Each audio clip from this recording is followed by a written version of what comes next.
Hoje nós estamos concluindo a nossa série de mensagens com o tema Natal de Verdade.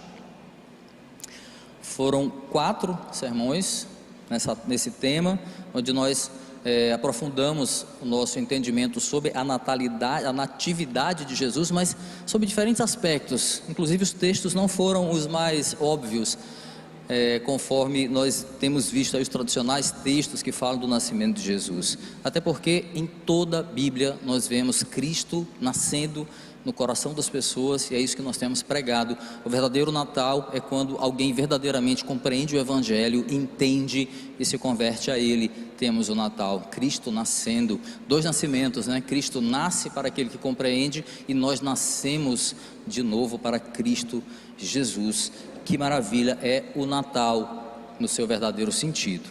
Muito bem, hoje nós vamos concluir com um texto do Evangelho de João, e nesse texto tem um dos versículos mais conhecidos da Bíblia. É uma tarefa árdua aí para nós atingirmos a profundidade desse texto. Eu acho que a gente não consegue chegar nem perto, eu não tenho condição de chegar nem perto da profundidade desse texto, porque são as palavras de Jesus, mas nós vamos tentar mergulhar aí ao máximo no seu princípio, o qual, uma vez assimilado esse princípio, entendido esse princípio, temos uma compreensão exata das palavras do Mestre. Elas vão representar consolo, elas vão representar conforto em meio às nossas lutas, em meio às nossas angústias, em meio aos nossos dilemas no mundo tão complicado que nós vivemos. Então, abra a tua Bíblia, João capítulo 14, vamos ler a partir do versículo 5.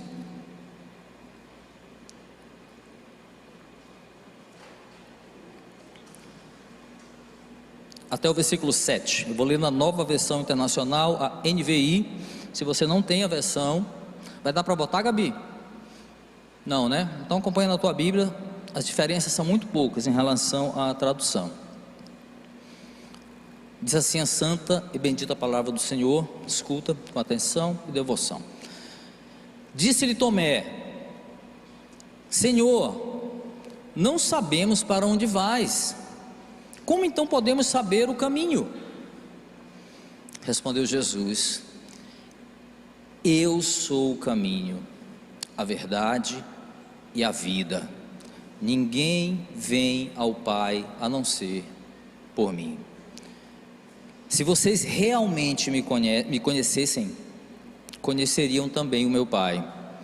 Já agora vocês o conhecem e o têm visto. Feche teus olhos, vamos orar juntos. Senhor, louvamos o teu nome, a ti honra e glória nesse lugar. Tu que és Deus poderoso, misericordioso, amoroso, um Deus presente, um Deus que se revela por meio da tua palavra, que nós cremos, Senhor, ser inerrante, ser suficiente para a nossa caminhada, para a nossa fé. Te agradeço, Deus, por este dia em que celebramos o Natal, concluímos uma série de sermões baseado na tua palavra. Eu te peço, Senhor, em nome de Jesus, que a tua palavra seja simples, Senhor, que haja entendimento neste lugar, que teu Espírito Santo possa entrar nos corações, nas mentes, clarear a visão, o entendimento. Usa-me, Senhor, com palavras simples para que haja entendimento, Senhor, da tua igreja, assim como tu falastes comigo, Senhor. Fala com a tua igreja nessa noite, para que haja um bom alimento e mudança necessária para a glória do teu nome. Eu te peço, Senhor, em nome de Jesus, amém. Que maravilha, esse texto com certeza você já ouviu, já leu, sabe de cor, principalmente o versículo 6 aí. Se não sabia o endereço, anota na tua Bíblia, João 14, 6. Vamos entender o contexto, o que está acontecendo aqui? Olha, apesar da dureza do Evangelho, a gente tem dito que o Evangelho não é agradável aos ouvidos daqueles que só querem ter este Evangelho para satisfazer os próprios desejos, as suas vontades, para receber as bênçãos, né, como se diz por aí, de Cristo. O Evangelho não é agradável a esses ouvidos, mas o Evangelho também não é agradável para qualquer ser humano, porque ele nos confronta, ele nos chama para mudança, ele nos mostra um caminho de desafios, ele nos aponta uma cruz que todos nós precisamos carregá-la, e para isso tem que ver renúncia, todos os dias. Então não é fácil, o evangelho às vezes são palavras duras, e Jesus conhecia muito bem a estrutura emocional dos seus discípulos, assim como conhece a minha e a sua. Jesus nos conhece muito bem, como ninguém. Ele conhecia a estrutura daqueles homens que ele mesmo chamou para conviver com ele ali, e também conhece a nossa. Então ele sabia também, como ninguém, aquilo que ele iria passar a poucas horas dali. Nós vamos entender, estamos aqui em João 14, já caminhando para o fim do evangelho de João. Jesus sabia que ele estava caminhando para a cruz, ele sabia o que ele iria passar, ele sabia as dores, os açoites, tudo, ele sabia, e também sabia muito bem o que os seus discípulos iriam enfrentar quando ele fosse. Não seria fácil para eles. Ele sabia o preço que aqueles homens iriam pagar por causa da sua fé, por causa da sua fé. Sabendo disso, Jesus, ele tinha um cuidado de reservar momentos muito particulares com seus discípulos. Basta ver o evangelho, havia momentos onde eles estavam, às vezes com Pedro, Tiago e João, às vezes com todos eles. Havia momentos íntimos em que Jesus procurava passar palavras de conforto para eles, palavras de consolo. E aí nesse ponto aqui do evangelho de João, nós vemos Jesus falando exatamente esse tipo de palavras em que os discípulos poderiam se agarrar, poderiam se alicerçar nos momentos de aflição que eles iriam passar, nos momentos de dor, de tristeza que estariam por vir. As palavras eram também para isso, palavras que têm o mesmo valor também para nós, e o mesmo valor para a igreja em todo o tempo, as palavras do Senhor. Nesse ponto aqui, meus irmãos, nesse período aqui na narrativa de João estava fazendo o seu último discurso para os seus discípulos antes da crucificação. E aí eu recomendo os capítulos 14, 15 e 16 de João, são trechos das escrituras que nós temos que ler, reler, não apenas por se tratar de recomendações básicas para a nossa caminhada cristã, recomendações cruciais, vitais para a nossa caminhada, mas por serem palavras maravilhosamente cheias de conforto, cheias de consolo, cheias de esperança. Capítulos 14, 15 e 16 do Evangelho de João. Pela cronologia aqui da narrativa do apóstolo, Cristo e seus discípulos tinham acabado de desfrutar do momento da Santa Ceia. Vocês vão ver isso ali, João 13, vai seguindo, né? Eles têm a Santa Ceia, Jesus lava os pés dos apóstolos, Jesus prediz que vai ser traído por Judas, Jesus fala que Pedro vai negá-lo 3 vezes, Jesus começa a falar da sua morte. Era um momento delicado, era chegado o momento de Jesus falar da sua morte de uma forma mais clara, de uma forma mais objetiva, e ele sabia para onde ele estava indo, como eu já disse, e sabia o que os discípulos iam passar depois da sua ida. Tempos difíceis viriam para Cristo e seus discípulos. Era chegado então a hora da verdade. Eis aí o tema do nosso sermão de hoje, a hora da verdade. É fato, meus irmãos, que os discípulos estavam com o coração apertado aí, com a iminente partida de Jesus. Ainda era meio que obscuro aquilo para eles, eles não entendiam direito o que ia acontecer, como se daria essa partida iminente ali. Cristo então vai começar o seu último discurso ali, acompanhando a tua Bíblia, para os discípulos com palavras de consolo. Olha o início do capítulo 14 como é, ele começa assim: não perturbe o coração de vocês, creiam em Deus, creiam em mim também. Na casa do meu pai há muitos aposentos, se não fosse assim eu teria dito para vocês. Veja bem, Jesus está falando algo muito verdadeiro. Na casa dos meus pais há muitos aposentos, se isso não fosse verdade, eu não diria isso para vocês, eu diria que não era verdade, mas é verdade. E ele segue: se eu for para esse lugar e lhes preparar lugar ali, voltarei e os levarei para mim, para que vocês estejam onde eu estiver. Aí versículo 4, vocês conhecem o caminho para onde eu vou. Ou pelo menos deviam conhecer, né? Ou pelo menos deviam conhecer. Já tinha passado cerca de 3 anos ali, gente, de convivência de Jesus com os discípulos. Eles já tinham visto Jesus fazer muitos milagres, muito mais do que o que a gente vê nas escrituras. O próprio João diz que se fosse narrar tudo que Jesus tinha feito, não teria como escrever, não haveria livro para escrever. Então eles já tinham visto Jesus fazer milagres, Jesus pregar palavras de vida, curar pessoas, não apenas fisicamente, mas a cura do pecado. Já tinha ensinado em momentos como esse aqui, similar, aprendido com as palavras de Jesus. Eles deveriam saber o que Jesus estava falando, mas não. E aí nessa hora, meus irmãos, eu imagino os discípulos assim, confusos total, sem saber exatamente o que Jesus ali se referia quando disse: vocês conhecem o caminho para onde eu vou. Se eu fosse ilustrar aqui num desenho, eu ia mostrar 12 homens, com cada um com várias interrogações assim na cabeça, aquele quadrinho de... E aí, não estou entendendo nada. Mas, naquele grupo, havia um cidadão chamado Tomé. Alguém que não costumava levar dúvida para casa. Aquela história, não leva almoço para janta. Sabe quando aquele professor está naquela sala de aula e pergunta, dá aquela aula de matemática e física, aquela equação, aí pergunta: vocês entenderam? A gente não entendeu coisa nenhuma, mas fica caladinho para dizer que entendeu, né? Eles entenderam? Tomé não era esse. Tomé era aquele CDF que ia levantar a mão, não entendi nadinha. Professor, como é que é? Dá para o senhor explicar tudo de novo? Aí, professor, meu Deus, lá vou eu ter que explicar. Explicava tudo de novo. Tomé era esse cara. Jesus explica o negócio e diz: olha, vocês sabem para onde eu vou, vocês sabem o caminho.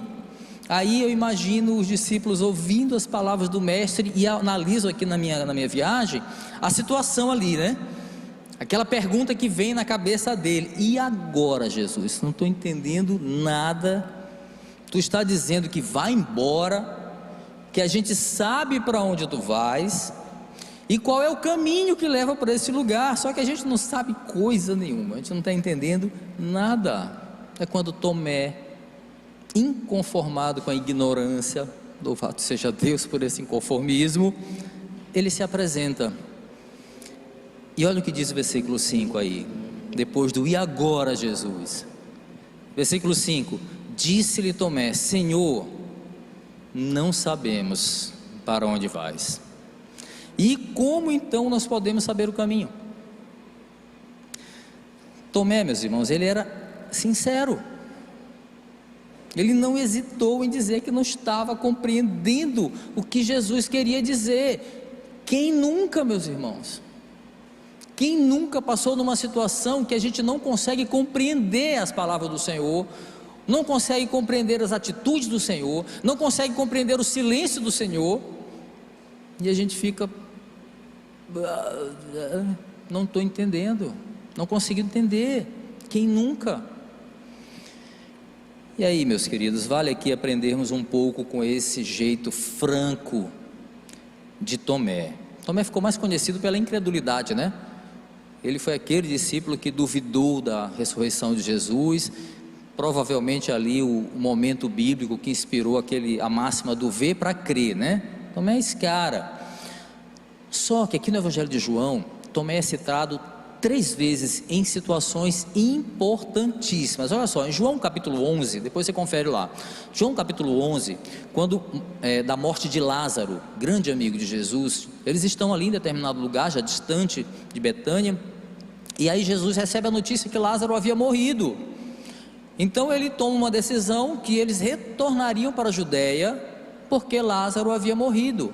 Os discípulos então deram aquele maior apoio, né? Só que não, disseram assim: mas Jesus, não, outro dia a gente estava lá e as pessoas queriam te apedrejar, e agora queres voltar para a Judéia para ser apedrejado de novo, não somente tu, mas todo mundo que está contigo. Ou seja, eles olharam para a situação deles, estavam com medo deles também ser apedrejados. Essa foi a atitude daqueles homens. Mas, meus irmãos, Tomé, e não Pedro, o impetuoso Pedro, não João, o mesmo que escreveu aqui o Evangelho, que estava vendo essa situação, contando aqui agora, chamado de discípulo amado, não Mateus, que era mais intelectualizado, nem Tiago, que era mais próximo de Jesus também, não Tomé. Tomé se levanta e diz assim: vamos com ele também para morrer com ele, todos nós. Tomé, o incrédulo. João capítulo 20, depois você confere lá, já lá no final do livro de João, nós vemos a famosa história da incredulidade. Mas olha o que acontece, quando os apóstolos contam para Tomé que Jesus havia ressuscitado, ele não acredita, diz: não, eu só acredito se eu tocar nos cravos, nas marcas dos pregos nas suas mãos, tocar no lado do seu corpo, onde tem uma marca da lança. Ok, Jesus reaparece para os discípulos, e agora Tomé está com eles. Jesus fala para Tomé: coloque as tuas mãos aqui, toque nas minhas mãos, toque aqui no meu corpo, pare de duvidar e creia. Pare de duvidar e creia. Sabe o que Tomé diz para ele? Versículo 28, João 20: Senhor meu e Deus meu. É a primeira vez nas Escrituras que alguém chama Jesus assim, Deus meu, o incrédulo Tomé. E aí não para por aí a história. Jesus diz para ele assim, no versículo seguinte, versículo 29: porque tu me vistes, você creu. Felizes ou bem-aventurados os que não viram e creram. Por causa da incredulidade de Tomé, meus irmãos, Jesus diz algo que vale para nós, os bem-aventurados que não viram, mas creram. Tomé era esse cara. Por causa de Tomé, palavras cruciais de Jesus ficaram registradas aí na tua Bíblia, aí no Evangelho, para nos instruir, para nos abençoar, para nos consolar. Era esse cara. De volta aqui ao texto de João, capítulo 14, Tomé tinha ficado perplexo com aquela situação. Ele ficou perplexo em saber que Jesus ia partir, o que parecia não ter nenhum sentido para aquele grupo de judeus que esperavam o Messias bélico, o Messias que viria para assumir o trono de Davi, para destronar o poderio de Roma, no tempo certo que fosse. O Cristo dos milagres haveria no tempo dele, mostrar o seu poder, revelar a sua glória ali, deixar uma grande lição para aqueles opressores de Israel. O que Tomé e os demais apóstolos ali esperavam era isso. O que eles não entendiam até aquele momento, evidentemente, era que o maior milagre que Jesus faria era a salvação do seu povo na cruz do Calvário. Era o milagre que ele ia fazer na cruz. Eles não entendiam que como uma ovelha muda ele iria para o matadouro, diz lá Isaías 53. Ele não entendia que aquele que estava diante deles não era um rei bélico, era o Cordeiro de Deus que veio tirar o pecado do mundo. O Cordeiro de Deus, nos termos de João Batista, era aquele homem, o servo sofredor, tão usado no Evangelho de Marcos, que veio para tirar o pecado, que nasceu para morrer na cruz, para salvar o seu povo. Mas mesmo assim, meus irmãos, o fato é que mesmo depois de Jesus dar aquela explicação toda ali, por que ele deveria morrer, o ensinamento de Cristo só viria a ficar mais claro, mais compreendido mesmo para eles após a ressurreição de Jesus. Quem escreve o Evangelho foi alguém que vivenciou isso e já tinha compreendido. E aí a gente olha para o texto e diz assim: é verdade. A gente pode duvidar sim, a gente pode fazer perguntas, As dúvidas de Tomé, a coragem que ele teve de expor ali as suas dúvidas, nos ensina muito como nós podemos nos portar diante de Deus. Não é pecado a gente confessar para Deus que a gente não está entendendo o que Ele está fazendo. Não é pecado a gente dizer que leu um texto e não compreendeu. Não é pecado. Talvez o pecado seja se acomodar e não buscar entender, aí já é outra história. Tua preguiça, né? Preguiça é pecado. Mas não é pecado a gente demonstrar essa humanidade para Deus, a nossa incapacidade de ver claramente o que Deus está fazendo, de ver claramente a graça de Deus. Porque a realidade do nosso mundo, meus irmãos, o diabo, o nosso pecado, ele ofusca a nossa mente. A gente não consegue ver a graça que está diante dos nossos olhos. A gente não consegue escutar a palavra e o evangelho entrar, porque existem barreiras ali conspirando o tempo inteiro. Esse mundo que a gente vê aí, ante Deus, claramente. Um diabo que não brinca e que conhece a Bíblia melhor do que eu e do que você. E o nosso pecado, que não quer que a gente corra para os braços de Jesus, e a gente não consegue entender claramente a graça de Deus, que às vezes está diante do nosso nariz. Essa é a nossa realidade, e é por isso que a gente olha para esse texto e diz: sim, eu posso colocar os meus dilemas diante do Senhor, e Ele certamente, meus irmãos, assim como Ele fez com Tomé, com graça e com misericórdia, Ele vai dar resposta. Ele vai dar a resposta. Agora um alerta importante, viu? Muitas vezes Deus já respondeu, muitas vezes Deus responde, mas a gente não quer ouvir, a gente finge que não ouve, porque a resposta não condiz com os nossos interesses. Então pensa que Deus não respondeu. Pensa bem, se Ele já não respondeu. Escuta, Jesus não responde aos nossos dilemas conforme aquilo que nós desejamos ouvir, mas de acordo com a verdade, porque Ele é a verdade. E aí, diante da dúvida de Tomé aqui, meus irmãos, Jesus dá a resposta que talvez seja a melhor definição de Cristo que encontramos nas Escrituras, e que para os discípulos, e claro para nós, servem de antídoto dos momentos de aflição. Cristo dá uma resposta para bom entendedor, para a pergunta de Tomé, que é: como então nós podemos saber o caminho? Versículo 6, acompanha aí. Ele dá uma resposta para bom entendedor.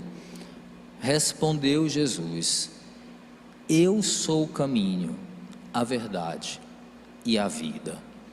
Ninguém vem ao Pai a não ser por mim. Eu sou, né? No texto grego, essa expressão aí, eu sou, ela tem um tom solene, e tem mesmo. Como lá em Êxodo, no capítulo 3, versículo 14 em diante ali, quando Deus ordena a Moisés que ele deveria voltar para o Egito para libertar o seu povo da escravidão. Moisés então fica preocupado, como é que ele vai chegar diante do próprio povo e dizer que quem que havia enviado?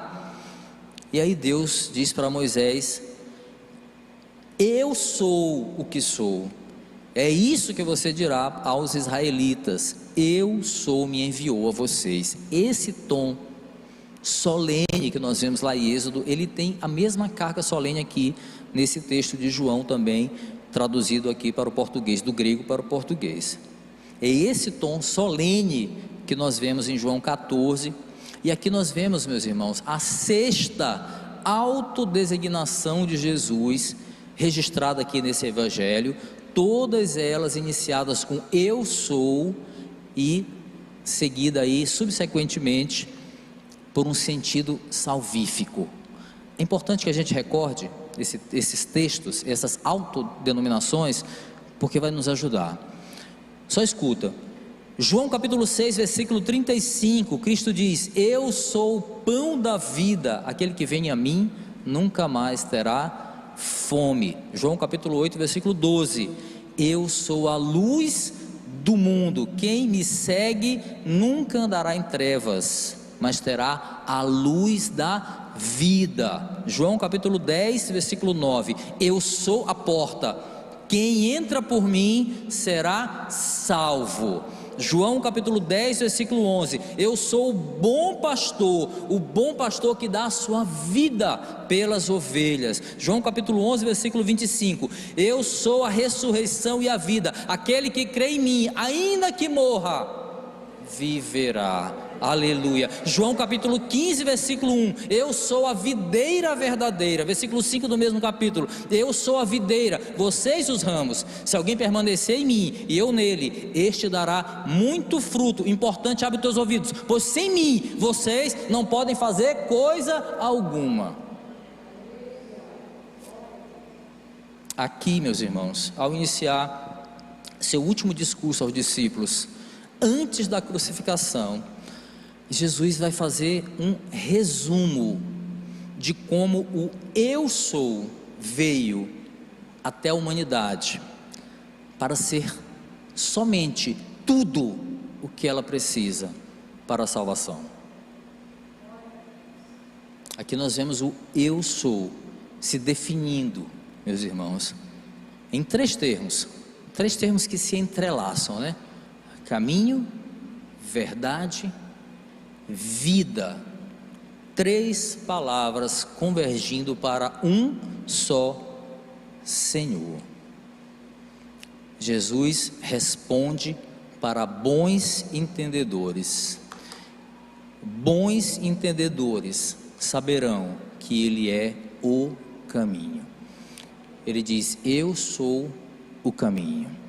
O artigo aqui é fundamental para entendermos o sentido do texto, tá? Jesus não era mais um caminho entre muitos, Ele era o caminho, Ele era o único caminho. E aí eu recorro às palavras de Pedro, narradas por Lucas, lá em Atos capítulo 4, versículo 12.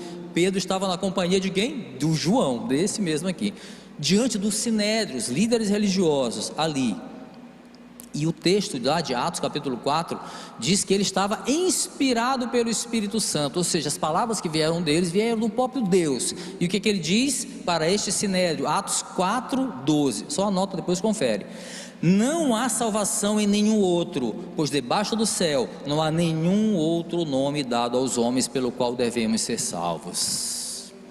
E aí, para endossar as palavras de Pedro, eu cito Hebreus capítulo 10, versículo 19 e 20, escuta: portanto, irmãos, temos plena confiança para entrar no Santo dos Santos, pelo sangue de Jesus, por um novo e vivo caminho, que Ele nos abriu por meio do véu, isto é, do seu corpo. Nós vemos a clareza como o autor de Hebreus se refere a Cristo, né? Como o vivo caminho, que por meio da sua morte na cruz, do seu sangue derramado, Ele faz com que o véu do templo se rasgue, dando acesso a todos aqueles que creem nesse evangelho, possam ter acesso, livre acesso ao Santo dos Santos, ou seja, a presença do Deus Todo-Poderoso, somente por meio dele, somente Ele, nada mais é preciso, tudo Ele já fez na cruz. É por isso que é tão triste você ver igrejas que se dizem cristãs, colocando coisas na frente de Jesus, para as pessoas alcançarem a salvação, quando Ele morre na cruz. Quando Jesus nasce, os sábios vão adorar a Jesus, e não a quem estava com Ele. Os pastores vão por Jesus, não por quem estava com Ele. É muito complicado. Igrejas evangélicas colocando os penduricalhos para alicerçar a nossa fé. Vocês sabem como é que eu falo sobre isso? Não dá. Olha o que o texto diz, meus irmãos. Olha o que Jesus está dizendo. Não precisa nem ser muito inteligente para isso. É só olhar para as escrituras. Sabe qual é o problema? A gente não olha para as escrituras. A gente olha para homens, a gente olha para pregador, a gente olha para os nossos objetivos, mas não olha para a Bíblia. Olha para a religião, olha para a placa de igreja. Meus irmãos, o dia que eu falar alguma coisa diferente desse evangelho, vão para outra igreja. Pelo amor de Deus, nós temos que pregar as escrituras, a verdade, o caminho.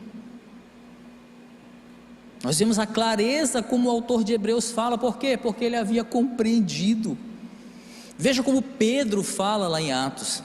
Veja como o autor de Hebreus fala sobre o caminho que Jesus é. Eles compreenderam, por isso eles não temiam nem mesmo a morte. Bons entendedores entenderão que só Jesus é o caminho, assim como bons entendedores saberão que só Ele é a verdade.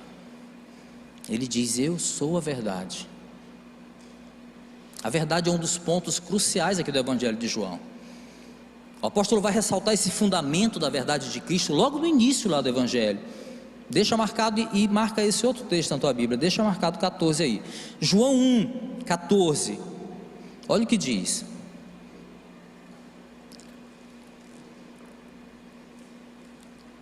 João já começa o seu Evangelho ressaltando esse fundamento que é básico para a fé. Ele diz assim: aquele que é a palavra, caixa alta, tornou-se carne e viveu entre nós. Vimos a sua glória, glória como do unigênito. É importante essa palavra, depois a gente vai entender melhor. Vindo do Pai, cheio de graça e de quê? De verdade. A verdade nesse caso aqui, meus irmãos, do texto, caracteriza a natureza divina de Cristo.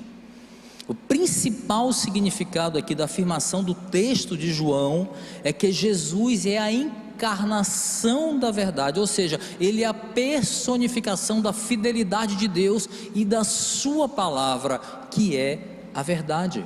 Os antigos de Israel, não eles aqui, eles tinham essa verdade de Deus na forma de quê? Das promessas, das profecias, das palavras proféticas. A verdade é a essência da tua justiça, diz lá o Salmo 119, né? Versículo 160. Eles tinham isso, a verdade que vinha das promessas, a verdade que vinha das alianças e das profecias. Os profetas predisseram a vinda do Messias. Cristo é o cumprimento dessa promessa. Ele é a própria palavra, porque Ele é a verdade. Ele é a verdade. E uma característica da verdade que é Cristo, meus irmãos, está na própria oração que o Senhor faz. Depois você lê na sua casa, mais na frente, em João capítulo 17, Cristo vai fazer uma oração, e Ele ora pelos discípulos em determinado momento lá, versículo 15, 16 e 17 de João 17, e Ele ora assim: não rogo que os tires do mundo, mas que os proteja do maligno. Eles não são do mundo, como eu também não sou. Santifica-os na verdade. A tua palavra é a verdade. Olha a oração do Senhor. Santifica-nos na verdade, meus irmãos. Portanto, é o mesmo que dizer: em mim eles podem ser santificados. Eu sou a verdade, eu me coloco entre eles e o pecado deles.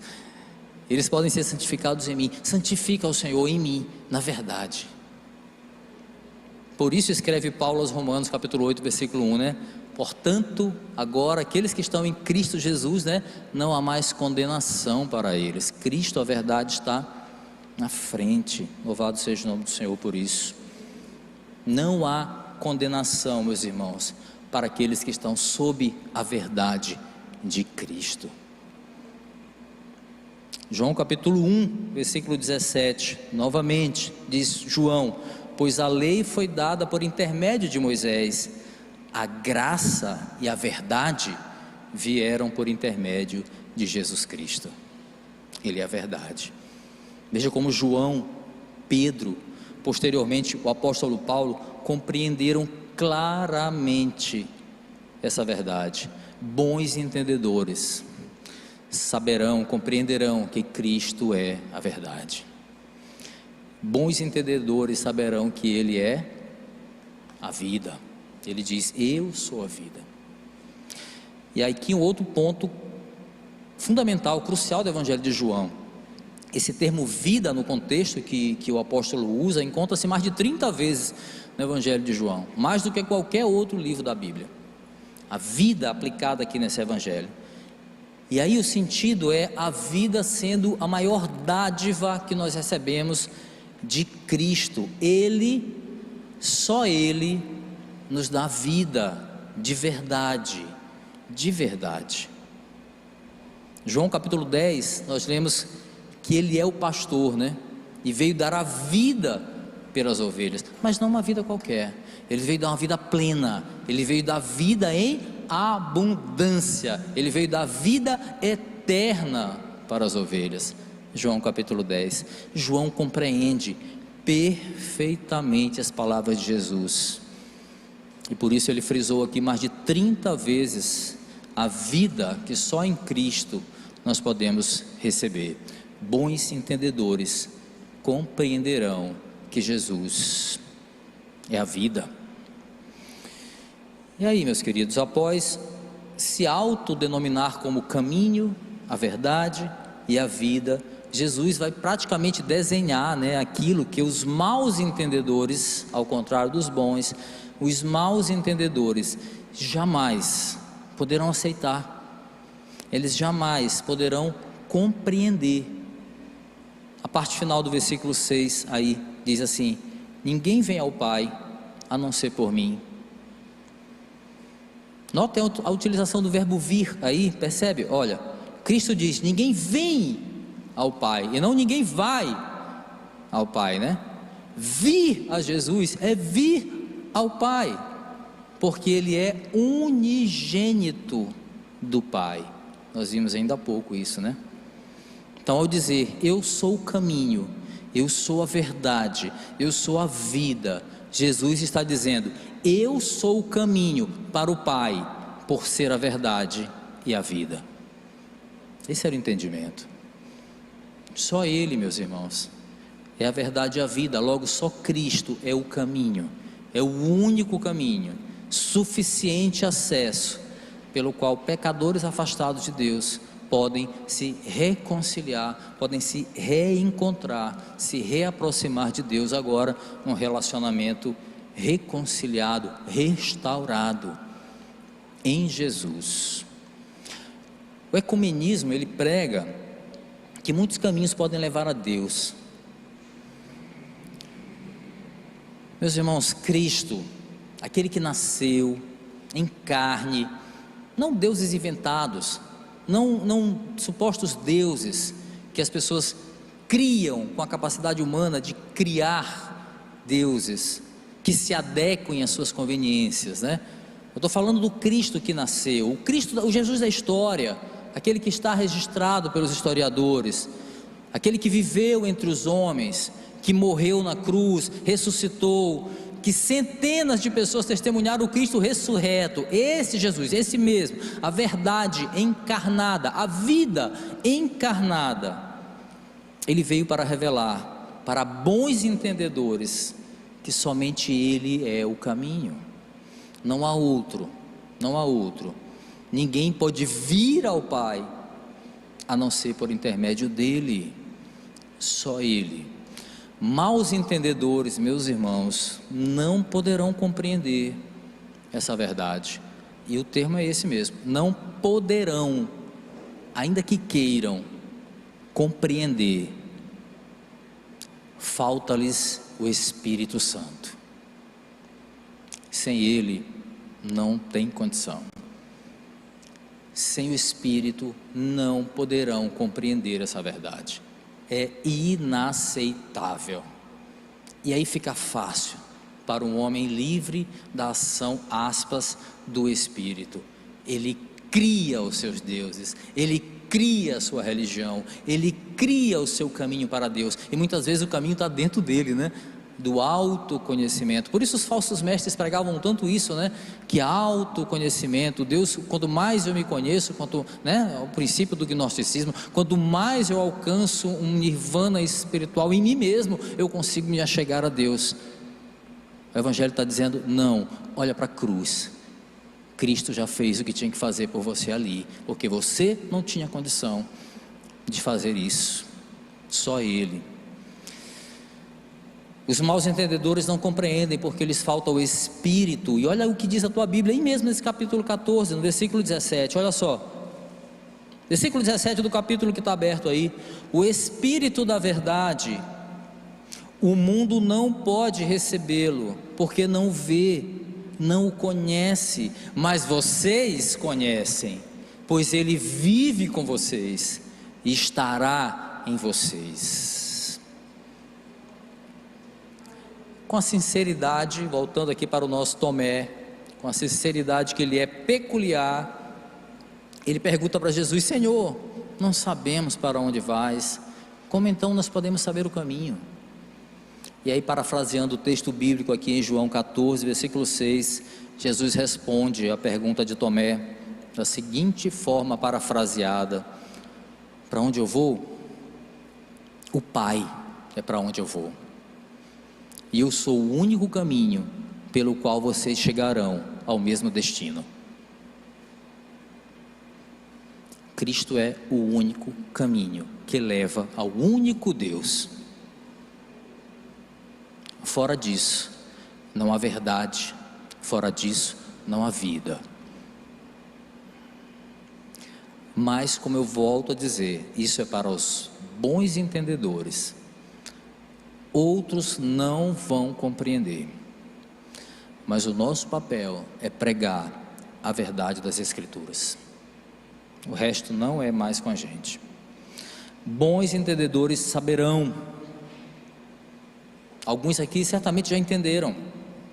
Outros talvez estejam começando a entender. E outros talvez estejam nesse momento entendendo. Entre no caminho, meu irmão. Entre no caminho. Esse é o presente que o Senhor te oferece hoje. O caminho da verdade e da vida.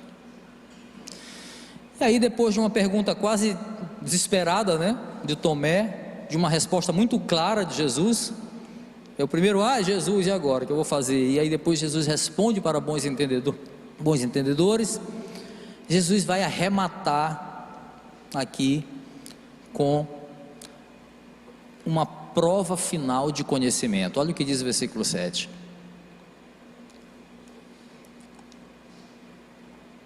Ele diz: se vocês realmente me conhecessem, conheceriam também o meu Pai. Já agora vocês o conhecem e o têm visto. Vamos entender? Nesse capítulo 14 aqui de João, nós podemos ver, meus irmãos, a ação indissociável do Deus Trino aqui na vida dos crentes, né?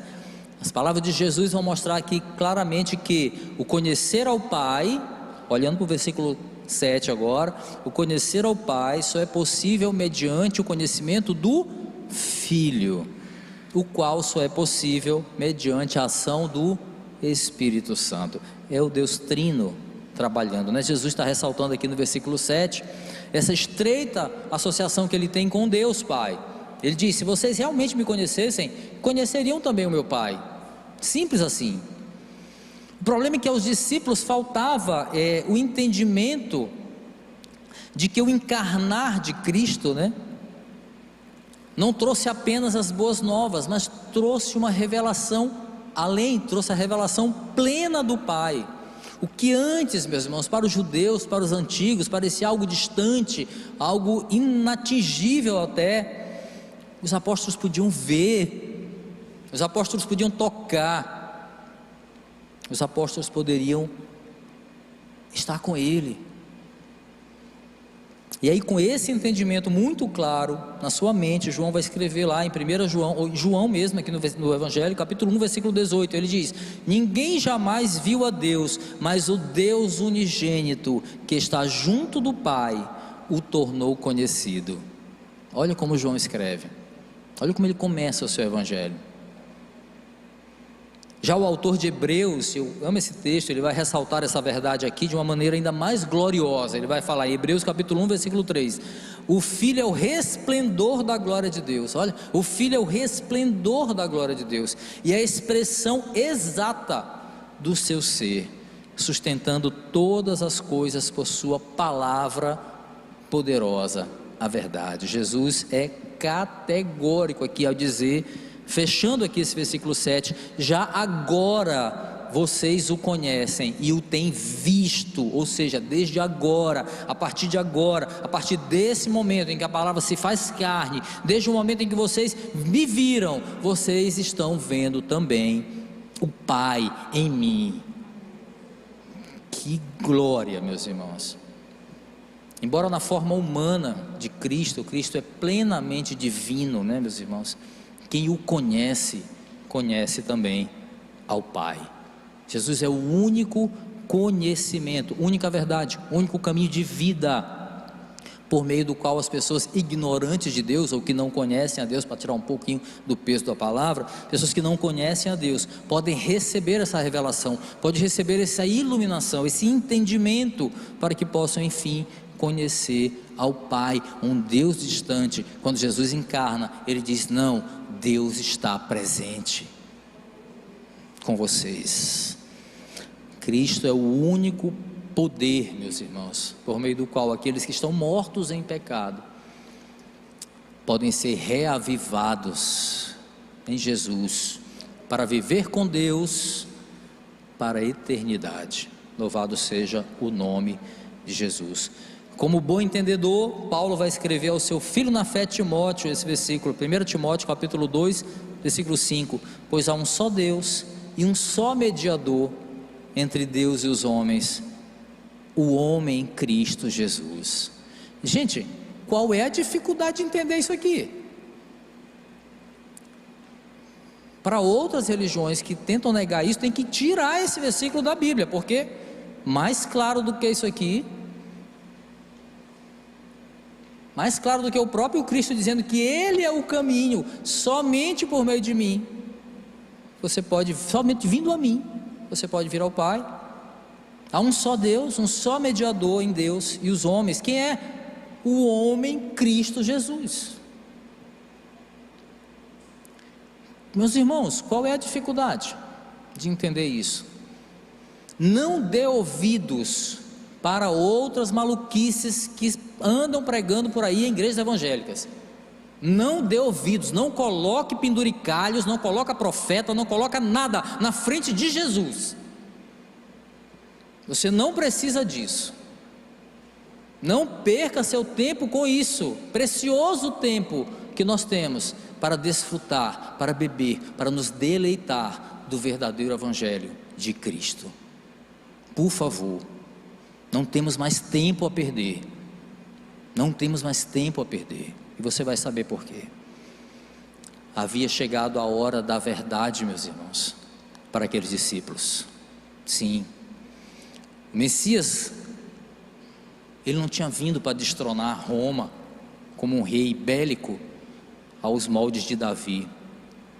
Ele veio para destronar o pecado na vida daqueles que ele ama e que estavam mortos.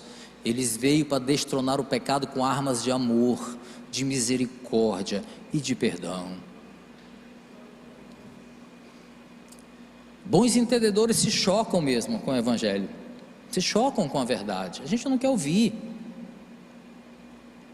Mas aí, meus irmãos, nem mesmo o espanto, o choque pode impedir bons entendedores de seguir pelo caminho. A gente vai, porque só nele há a verdade, só nele há a vida eterna. Pedro disse para ele, né: Senhor, para onde iremos? Só tu tens as palavras de vida eterna, não há outro caminho. Mesmo que seja duro, mesmo que seja difícil, não há outro caminho. Nos momentos de aflição, meus irmãos, aqueles homens lembrariam das palavras de Jesus. Essas palavras são de consolo.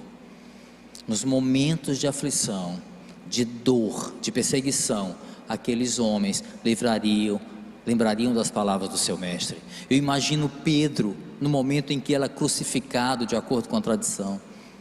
Eu imagino Tiago, Paulo, que foram decapitados no momento da sua morte. lembrando no fundo do seu íntimo a voz do Mestre dizendo: não temas, eu sou a ressurreição e a vida, aqueles que creem em mim,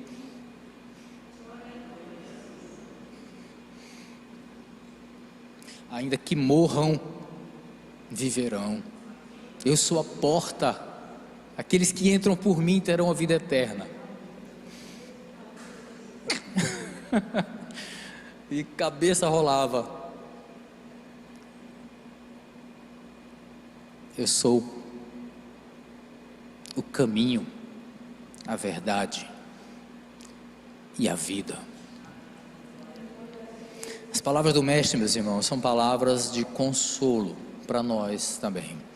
No meio da aflição da nossa vida, aquele que vive é conosco até o fim dos tempos. Mateus capítulo 28, 20 diz isso, né? Estarei convosco até o fim dos tempos. Ele estará conosco, Ele está conosco, Ele está aqui. Ou seja, aquele que comeu o pão da vida não vai ter fome. Aquele que comeu o pão da vida, ele vai ser sempre amparado, ele não vai estar desamparado. O Senhor é conosco na aflição. As dores existem, claro, existem por causa do pecado, e sempre vão existir nesse mundo aqui, mas em Jesus nós temos bom ânimo, aleluia.